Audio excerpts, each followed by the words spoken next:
नमस्कार दोस्तों, आइए आज हम लोग वर्गमूल और घनमूल की अगली प्रैक्टिस सेट करने जा रहे हैं। और पहला क्वेश्चन देखा जाए, दिया है कि निम्नलिखित में से कौन सी संख्या पूर्ण वर्ग भी है और पूर्ण घन भी है। तो नंबर दिया है 343, 125, 81 और 64। तो इन सभी संख्याओं में 64 एकमात्र ऐसा नंबर है जो परफेक्ट स्क्वायर भी है और परफेक्ट क्यूब भी है, मतलब पूर्ण वर्ग भी है, पूर्ण घन भी है। तो ये 8 का स्क्वायर है और 4 का घन है, 64। आप इस बात को याद भी कर लीजिए कि दो अंकों की एकमात्र संख्या, 2 अंकों की 64 एकमात्र ऐसी संख्या है जो परफेक्ट स्क्वायर भी है और परफेक्ट क्यूब भी है। आप कुछ एग्जाम्पल और मैं आपको बता दूँगा। 3 अंकों की, अगर 3 अंकों की बात करें तो 729 एक 3 अंकों की मात्र एक ऐसी संख्या है जो परफेक्ट स्क्वायर भी है और परफेक्ट क्यूब भी है। तो ये 729 9 का क्यूब है और 27 का स्क्वायर है। तो 2 अंकों की एक संख्या 64 मिल गई जो परफेक्ट स्क्वायर भी है, परफेक्ट क्यूब भी है। 3 अंकों की एक मात्र संख्या 729 है जो परफेक्ट स्क्वायर भी है और परफेक्ट क्यूब भी है। और एक नंबर 4 अंकों की एक नंबर और है जो 4096। ये 4 अंकों की एकमात्र ऐसी संख्या है जो परफेक्ट स्क्वायर भी है और परफेक्ट क्यूब भी है। तो ये 64 का स्क्वायर है और ये 16 का क्यूब है। तो आप इस बात को याद कर लीजिए, 64, 729 और 4096। तो यहाँ पर देखते ही आप आंसर बता देते 64, क्योंकि इसमें 2 अंकों की संख्या है या 3 अंकों की संख्या है। तो 2 अंकों की केवल और केवल एक संख्या 64 है जो परफेक्ट स्क्वायर भी है, परफेक्ट क्यूब भी है। 3 अंकों की केवल एक संख्या 729 है जो परफेक्ट स्क्वायर भी है, परफेक्ट क्यूब भी है। 4 अंकों की मात्र एक संख्या 4096 जो परफेक्ट स्क्वायर भी है और परफेक्ट क्यूब भी है। तो हमारा आंसर क्या होगा? 64, मतलब ऑप्शन डी बिल्कुल सही होगा। आइए अगला क्वेश्चन देखते हैं, क्वेश्चन नंबर 4। देखिए क्या दिया हुआ है। और आप देख रहे हैं कि ये सभी क्वेश्चन एसएससी के एग्ज़ाम में कई बार आए हुए, कुछ क्वेश्चन एक बार, कुछ क्वेश्चन 2 बार, ये सभी क्वेश्चन हमने एग्ज़ाम में आए हुए क्वेश्चन लिया है। तो अगला क्वेश्चन दिया कि 120 और 300 के बीच पूर्ण वर्गों संख्या का योग क्या होगा। मतलब 120 और 130 के बीच परफेक्ट स्क्वायर नंबर का योगफल। तो आप जानते हैं कि 120 के बाद जो पहली परफेक्ट स्क्वायर नंबर हम लोग को मिलेगी वो मिलेगी 121। एक किसका स्क्वायर है? 11 का। तो पहला 11 का नंबर स्क्वायर मिल गया। तो अगला 12 का स्क्वायर क्या होगा? 144। फिर 13 का स्क्वायर हम लोग कर देंगे 169। फिर 14 का स्क्वायर कर देंगे तो 196। फिर 15 का स्क्वायर कर देंगे 225। फिर 16 का स्क्वायर कर देंगे 256। फिर 17 का स्क्वायर कर देंगे 289। फिर 18 का स्क्वायर जैसे करेंगे, 18 का स्क्वायर होता है 324।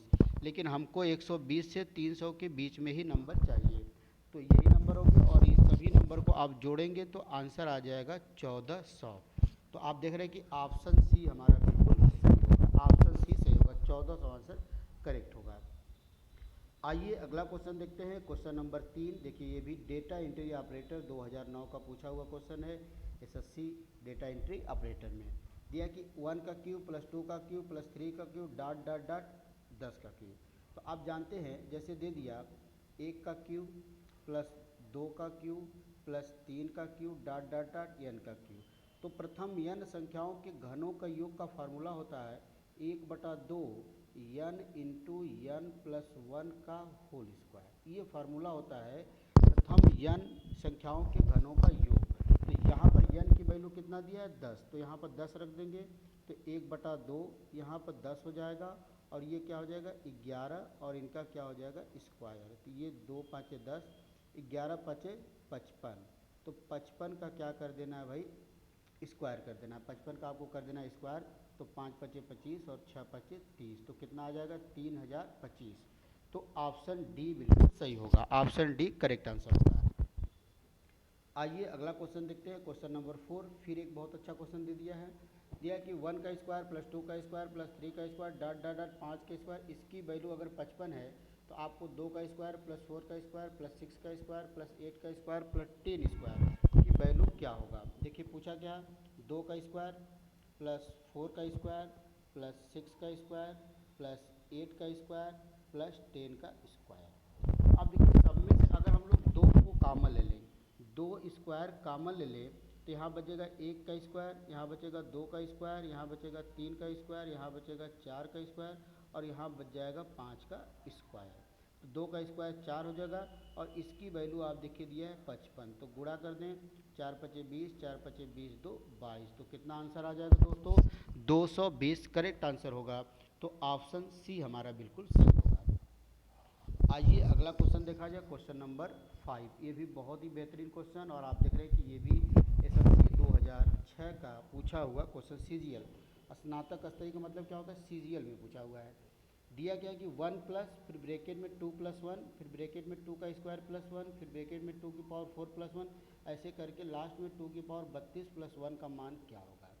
तो आइए देखते हैं। अच्छा यहाँ पर प्लस नहीं है, हर जगह मल्टीप्लाई, तो देखिए यहाँ पर भी मल्टीप्लाई होना चाहिए। तो ये जो एक स्टेप को पहले इसको ध्यान से देखा जाए, ये जो 1 है इसको हम लिख सकते हैं 2 माइनस 1 और इसके बाद अगले ब्रैकेट में है 2 प्लस 1। तो आप एक फार्मूला अलजेब्रा का जानते हैं कि अगर एक ब्रैकेट में a प्लस बी और इंटू ए माइनस बी हो तो इसकी वैल्यू होती है ए स्क्वायर माइनस बी स्क्वायर। तो यहाँ से 2 माइनस 1 और 2 प्लस 1 है तो ये दो का स्क्वायर माइनस 1 हो जाएगा। अब इसकी वैल्यू इतने की वैल्यू हो गई।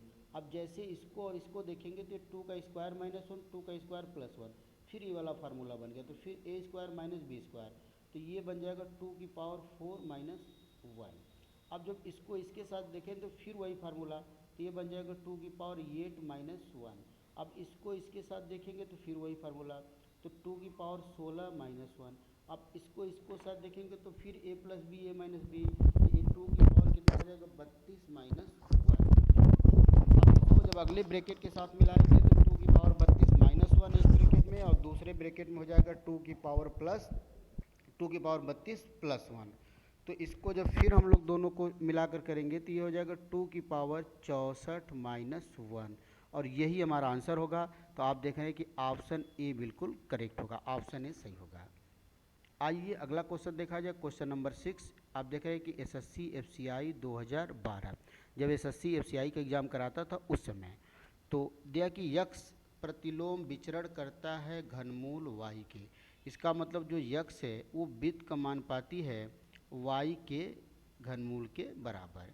इसका मतलब यक्ष बराबर, अगर हम लोग प्रोपोर्शनल का साइन हटाएंगे तो यहाँ कोई कांस्टेंट लगाएंगे तो ये अंडर रूट में वाई हो जाएगा। ये वैल्यू दिया है मतलब। अब दिया जब यक्स का मान 6 होता है तो वाई का मान 125। तो यहाँ पे यक्स की वैल्यू 6 रखेंगे बराबर के और यहाँ पर क्यू रूट वाई की वैल्यू 125। तो यहाँ यक्स हो जाएगा के और आप जानते हैं 125 का घन कितना हो जाएगा, घनमूल 5। तो के की वैल्यू कितनी आ जाएगी, और यहाँ पे एक्स की वैल्यू 6 है। तो आप देख रहे हैं यहाँ के की वैल्यू यहाँ से आ गई 30, 6 5 30। तो जब पूछ रहा है कि जब वाई की वैल्यू अगर 27 है तो यक्स का मान बताइए।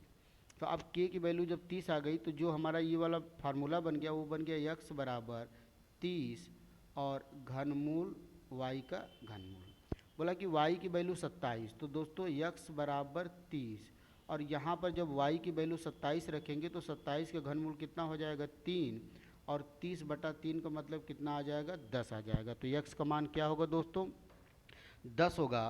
तो आप देख रहे हैं कि पहला वाला ऑप्शन हमारा बिल्कुल सही होगा।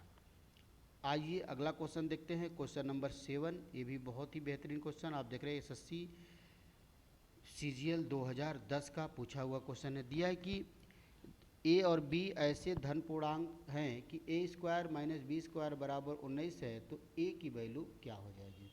तो अब देखिए आपको दिया है ए स्क्वायर माइनस बी स्क्वायर बराबर दिया है 19। अब इसको हम लोग ऐसे भी लिख सकते हैं, एक ब्रैकेट में ए प्लस बी इंटू दूसरे ब्रैकेट में ए माइनस बी बराबर 19। अब हमको ए और बी की वैल्यू ऐसा लेना है, ए प्लस बी और ए माइनस बी की वैल्यू ऐसा लेना है कि ये 19 आ जाए। तो आप देख रहे हैं ए प्लस बी, अगर ये बराबर हम लोग ले लेते हैं 10 और बी बराबर ले लिया जाए 9, तो यहाँ पर 10 प्लस 9 कितना हो जाएगा 19 हो जाएगा और यहाँ पर 10 माइनस 9 करेंगे एक, तो गुणा करने पर कितना आ जाएगा 19 आ जाएगा।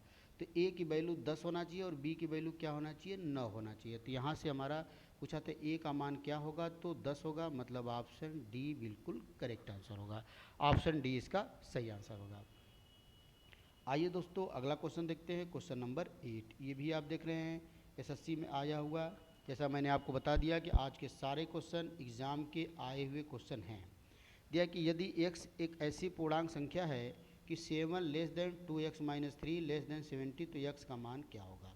तो अब इस कंडीशन को हमको पहले सॉल्व करना पड़ेगा। पहले मैं इस वैल्यू को ले लूँ कि 7 2x माइनस 3 से छोटा है, या फिर इसी बात को हम लोग बोल सकते हैं कि 2x माइनस 3 7 से बड़ा है।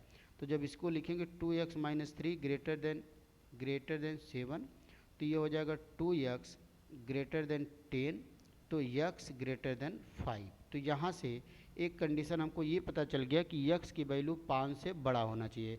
तो अभी आप देख रहे हैं कि 5 से बड़ा में 3 ऑप्शन है, तो इसको सॉर्ट आउट करने के लिए हम लोग ये वाला कंडीशन ले लेंगे, 2x माइनस 3 लेस देन 70।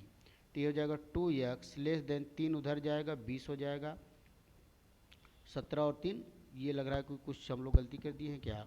हाँ 2x, तो x लेस देन 10। तो यहाँ से दूसरी कंडीशन आ गई कि x की वैल्यू 10 से छोटा होना चाहिए और 5 से बड़ा।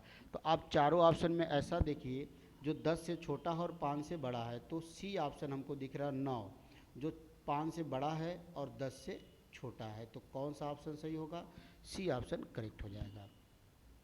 आइए अगला क्वेश्चन देखते हैं, क्वेश्चन नंबर 9। आइए क्वेश्चन नंबर 9 क्या दिया है, आप देख रहे हैं कि कितनी बार एग्जाम में पूछा हुआ क्वेश्चन है। दिया है कि दो पूर्ण संख्याओं का गुणनफल 37 है, तो उन संख्याओं के अंतर का वर्गमूल क्या होगा। अब दिया हुआ है कि यदि a इंटू बी बराबर 37, तो आपसे पूछा है कि अंडर रूट में a माइनस बी इनका वर्गमूल क्या होगा, a माइनस बी का वर्गमूल। तो आप देख रहे हैं कि a इंटू बी बराबर 37 है, और आप जानते हैं कि 37 हमारा एक प्राइम नंबर है। 37 हमारा क्या है, एक प्राइम नंबर। तो 37 का फैक्टर केवल 37 गुणे 1 होगा, क्योंकि 37 अगर प्राइम नंबर हो गया, अभाज्य संख्या हो गया, तो 37 के केवल 2 ही गुणनखंड होंगे, एक 37 होगा और ये खुद 1 होगा।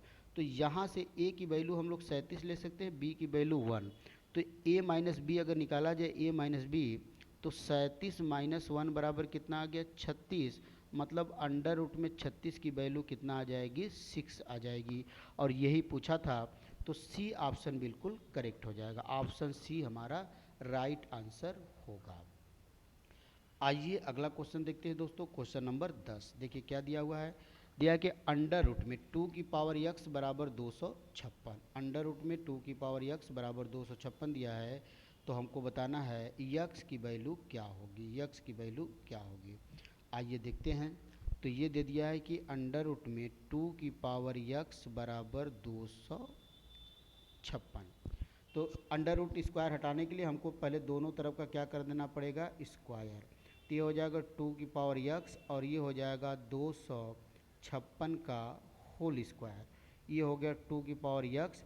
ये 256 को हम लिख सकते हैं 2 की पावर, क्या लिख सकते हैं, 8 लिख सकते हैं। 2 की पावर 8 इसका स्क्वायर, इसका मतलब ये 2 की पावर x बराबर ये 2 की पावर 8 इंटू 16 हो जाएगी, 2 की घाते 16 हो जाएगा। तो अगर बेस बराबर है तो पावर भी हमारा बराबर होगा, तो x की वैल्यू यहाँ से कितनी आ जाएगी, 16 आ जाएगी। तो बी ऑप्शन बिल्कुल करेक्ट होगा। आप देख रहे हैं कि एसएससी सीपीओ एसआई 2010 का पूछा हुआ क्वेश्चन, और बहुत ही बेहतरीन क्वेश्चन था। आप देख रहे हैं कि कितना अच्छा क्वेश्चन है। तो आइए दोस्तों आगे बढ़ते हैं, कुछ और क्वेश्चन। आज मैं आपके लिए 10 से ज़्यादा क्वेश्चन की प्रैक्टिस लेकर आया हूँ, लगभग 15 क्वेश्चन की प्रैक्टिस। तो ये क्वेश्चन देखा जाए, एसएससी सीजीएल टीयर 1 प्री का मतलब पूछा हुआ क्वेश्चन है। दिया कि 9 अंडर रूट में x बराबर अंडर रूट में 12 प्लस अंडर रूट में 17, तो x की वैल्यू क्या होगी। तो अब क्या करते हैं, सबसे पहले अंडर रूट हटाने के लिए हम लोग कर देते हैं दोनों तरफ का स्क्वायर। दोनों तरफ के क्या कर दे, स्क्वायर। तो ये हो जाएगा 9 9 के 81 x, यहाँ पर a प्लस बी का होल स्क्वायर करेंगे तो 12 होगा, 147 होगा, प्लस 2a इंटू बी, तो 2 अंडर रूट में 12 और ये भी अंडर रूट में 147 हो जाएगा। तो a तो हमारा हो जाएगा 81 x, इसको जोड़ेंगे 9 5 1 159 2। अब इसका जब फैक्टर करेंगे, 12 का जब फैक्टर करेंगे, 2 दूना 4 त्याई 12। अब 147 का फैक्टर करेंगे, 147 को काटेंगे तो आपका 3 गुणे 3 गुणे 7 गुणे 7 आ जाएगा। तो जो 81 की वैल्यू आ जाएगी 159 प्लस। अब देखिए इसमें से 2 बाहर है, तो इसमें सबका पेयर हम लोग बना लेते हैं। तो 2 × 2 × 3, ये 12 का फैक्टर हो गया, तो 2 का एक बार पेयर बन गया, 3 का 2 बार पेयर बन गया और 7 का एक बार पेयर बन गया। तो ये टोटल आप इसको बाहर लाते हैं तो 42, ये 42 बाहर आ जाएगा पेयर बन के। 2 एक बार आ जाएगा, फिर 2 एक बार बाहर आएगा, फिर 3 का 2 बार पेयर बन गया, 7 का एक बार। तो 7 तरीके 21, 21 तियाँ 42 और 42 दूना 84, 84 आ जा रहा है।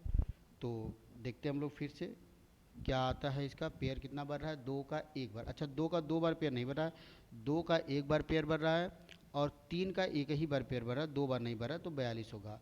तो ये 2 × 42, इसको आप सॉल्व कर देंगे तो यक्स की वैल्यू यहाँ से निकल के आ जाएगी 3। तो बी ऑप्शन बिल्कुल करेक्ट होगा, ऑप्शन बी बिल्कुल सही होगा। आइए अगला क्वेश्चन देखते हैं दोस्तों, क्वेश्चन नंबर 12। देखिए क्या दिया है, ये भी एसएससी का पूछा हुआ क्वेश्चन आप देख रहे हैं। क्या दिया है क्वेश्चन, दिया कि धन पूर्णांकों के युग्मों की संख्या जिनके वर्गों का अंतर 45 है। मतलब 2 धन पूर्णांक है, a² - b² बराबर 45 है, तो ऐसे a और b के कितने पेयर बन सकते हैं। तो इसको हम लोग a² - b² को हम लोग ऐसे भी लिख सकते हैं, एक ब्रैकेट में a + b और दूसरे ब्रैकेट में a - b बराबर 45। अब हम लोग a + b और a - b, a और b की वैल्यू ऐसे लेते हैं कि a + b और a - b का गुणा करने पर 45 आ जाए। तो 45 आपका 2 नंबर का गुणा 45, इसका फैक्टर या तो 15 × 3 होना चाहिए या 9 × 5 = 45 होना चाहिए। तो a + b की वैल्यू या तो 15 होगा, तो a - b की वैल्यू 3 होगा, और ये 9 × 5 = 45। अगर a + b की वैल्यू 9 होगा तो a - b की वैल्यू 5 होना चाहिए। तो ऐसा नंबर लिया जाए a और b का कि जोड़ने पर 15 आ जाए, घटाने पर क्या आ जाना चाहिए, 45 आ जाना, 45। तो अगर a + b को हम लोग 9 ले लें, a को 9 ले लें और b को कितना ले लें भाई, b को हम लोग ले 5। अरे a + b को 9 ले लें और a - b को 5 ले सकते हैं, तो 9 × 5 = 45 हो जाएगा। या तो इसको 15 ले सकते हैं और इसको 3 ले सकते हैं, तो क्या हो जाएगा, 45 हो जाएगा। तो पूछा था कि ऐसे कितने पेयर, मतलब युग्मों का मतलब पेयर बनेंगे, तो ऐसे 2 पेयर पॉसिबल है जो कि इस कंडीशन को सेटिस्फाई कर रहे हैं, ऐसे 2 पेयर केवल पॉसिबल है। आइए अगला क्वेश्चन देखते हैं, क्वेश्चन नंबर 13। आइए दोस्तों क्वेश्चन नंबर 13 आप देख रहे हैं कि एसएससी सीपीओएसआई डेटा एंट्री ऑपरेटर 2007 और 2008 का पूछा हुआ क्वेश्चन है। दिया है कि 2 पूर्णांक संख्याओं का गुणनफल 37 है, तो उन संख्याओं के अंतर का वर्गमूल क्या होगा। अच्छा 13 क्वेश्चन और क्वेश्चन नंबर 9 आप देख रहे हैं कि क्वेश्चन नंबर 9 यही था, सेम क्वेश्चन हो गया 2 बार। इसका ऑप्शन सी आंसर आया था, 6 आया था। 9 नंबर क्वेश्चन ही 13 नंबर क्वेश्चन हम लोग का फिर से वही क्वेश्चन दोबारा टाइप हो गया है, तो इसको वहाँ में हम लोग एक बार देख चुके हैं। तो आइए आगे बढ़ जाते हैं, क्वेश्चन नंबर 14 देखते हैं क्या दिया हुआ। क्वेश्चन नंबर 14 आइए, दिया है कि कई लड़कों ने अकाल निधि के लिए 12,544 रुपये जुटाए, प्रत्येक लड़के ने उतने ही रुपये दिए जितने लड़के थे, तो लड़कों की संख्या क्या हो जाए। मान लीजिए लड़कों की संख्या अगर यक्स है तो एक लड़का यक्स रुपया दिया है, तो टोटल कितना हो जाएगा, यक्स इंटू यक्स मतलब x², और यही जो x² की वैल्यू दिया है 12,544, तो यक्स की वैल्यू हो जाएगा √ में 12,544, और 12,544 का आप निकालेंगे स्क्वायर रूट तो आ जाएगा 112। वर्गमूल निकालना हम आपको इसके पहले कई पीडीएफ बना चुके हैं, वर्गमूल का वीडियो आपके सामने है, तो पिछली क्लास में आप जाकर सीख सकते हैं कि किसी भी नंबर का हम लोग वर्गमूल, घनमूल, वर्ग, घन कैसे निकाल सकते हैं। तो जो लोग ये वीडियो देख रहे हैं वो वर्गमूल में अगर दिक्कत है तो वो पीछे की वीडियो जाकर देख सकते हैं। आइए दोस्तों अगला क्वेश्चन देखते हैं, क्वेश्चन नंबर 15। देखिए क्या दिया, लास्ट क्वेश्चन आज का हम लोग का सीपीओएसआई 2015 का क्वेश्चन दिया हुआ है। तो आइए देखिए, इस तरह कई बार हम लोग क्वेश्चन को कड़ी के अंदर, फिर कड़ी के अंदर, फिर कड़ी के अंदर, तो इस तरह के क्वेश्चन को पहले हम लोग यहाँ से सॉल्व करना स्टार्ट करते हैं, सबसे लास्ट वाली कड़ी। तो सबसे लास्ट वाली कड़ी में 225, और आप जानते हैं कि 225 का वर्गमूल कितना होता है, 15। तो ये 15 बाहर आके 154 में जुड़ जाएगा, 154 में 15 आप जोड़ेंगे तो 169, और फिर एक कड़ी में हो जाएगा 169, और 169 का वर्गमूल 13 होता है, फिर 13 आकर 108 में जुड़ेगा, तो 108 में अगर आप 13 जोड़ते हैं तो 8 3 11, 2 121, और 121 का वर्गमूल 11 होता है। तो फिर ये 11 आके 25 में जुड़ेगा, तो 25 में 11 आप जोड़ेंगे तो 36, फिर इसका वर्गमूल कितना हो जाएगा, 6 आ जाएगा। फिर ये 6 आके 10 में जुड़ेगा तो लास्ट में अंडर रूट में 16 बचेगा, और 16 का वर्गमूल क्या होगा, 4 होगा। तो कौन सा ऑप्शन सही होगा, ऑप्शन ए। तो दोस्तों हम लोग का आज ये 15 क्वेश्चन का प्रैक्टिस सेट रहा वर्गमूल और घनमूल से रिलेटेड। और आज के सभी क्वेश्चन आप देख रहे हैं कि एग्ज़ाम के एसएससी के जितने भी एग्ज़ाम हैं किसी न किसी एग्ज़ाम में पूछे हुए क्वेश्चन है। तो उम्मीद है कि आपको ये प्रैक्टिस सेट पसंद आया होगी। तो फिर मैं अगला सेट लेकर आऊँगा आपके लिए, तब तक के लिए नमस्कार।